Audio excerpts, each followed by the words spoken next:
Hello అండి, అందరూ టీలు తాగేసారా? సాయంత్రం అయితే అయింది. ఇది లాస్ట్ మామిడికాయ అండి. అయిపోయింది, ఇంకా లేవు. లాస్ట్లో వస్తుంది చూసారా, ఈ టైప్ ఉంటుంది. ఇది ఈ సంవత్సరంకి అయితే ఇదే లాస్ట్ మామిడికాయ.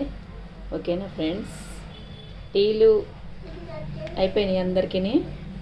ఇంకా నేనైతే లాస్ట్ అని చెప్పేసి, లాస్ట్ ఎంత అనుకున్నారు? ఇది కిలో అయితే 80 రూపాయలు. ఎట్లన్నా మళ్ళీ సీజన్ వచ్చేదాకా ఇదే లాస్ట్ మామిడికాయ ఉంది. ఎక్కువ కాస్ట్ కదా. Okay, bye bye. వర్షం పడుతుంది కదా, మామిడికాయలో పురుగులు ఉంటాయేమో అనుకుంటారు, కానీ ఈ కాయల్లో అయితే పురుగులు ఉండవండి. ఇదేం కాయ అన్నా తెలియదు నాకు. ఇదైతే లాస్ట్లో జూన్ జూలైలో అయితే వస్తాయి ఈ కాయలు. కానీ తొక్క అయితే చాలా చేదుగా ఉంటుందండి. తొక్క అయితే చాలా చేదుగా ఉంటుంది. ఇదైతే తొక్క తీసేసి తినాలా.